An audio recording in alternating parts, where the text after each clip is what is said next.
தாவீது ராஜாவா இருந்தும் தேவனிடத்தில் கேட்கிறார். என்ன கேட்கிறாரு? நானு யூதாவின் பட்டணங்கள் ஒன்றிலே போய் இருக்கலாமா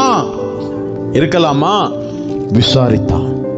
ஆனா தாவீதுக்கு சொல்றாரு, நீ யூதா பட்டணங்களில நிறைய பட்டணங்கள் இருக்கு, ஆனா தாவீது நீ எப்ரோனுக்கு போ. எப்ரோன் என்பது என்ன தெரியுமா? தேவனுடைய சுதந்திரம் என்று அர்த்தமா. தேவன் சொல்லுகிற இடத்துல நாம் இருப்போம் என்று சொன்னால் அதுக்கு சுதந்திரவாளிகளா இருப்போம். எப்படி இருப்போம்? சுதந்திரவாளிகளா இருப்போம்.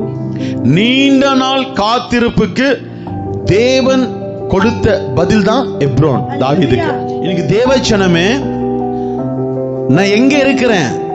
தேவனுடைய விருப்பத்தின்படி இருக்கிறேனா இல்ல என்னுடைய விருப்பத்தின்படி இருக்கிறேனா அப்படின்றத நம்முடைய விசுவாச வாழ்க்கையில நம்ம ஆராய்ச்சி செய்ய வேண்டும். அற்புதம் வேற, ஆசீர்வாதம் வேற. இப்போ அற்புதத்தை செய்யறாரு வனாந்தரத்துல ஆண்டவர் இஸ்ரவேல் ஜனங்களுக்கு.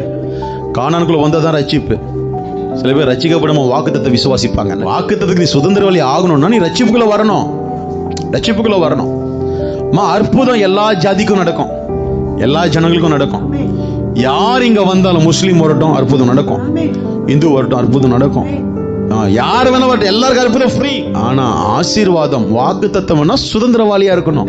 விசுவாசிகளே, இன்னைக்கு தேவனுடைய பிள்ளைகளே, நான் சொல்றேன், உங்களுடைய கூடாரம் எப்ரோனா மாறணும்.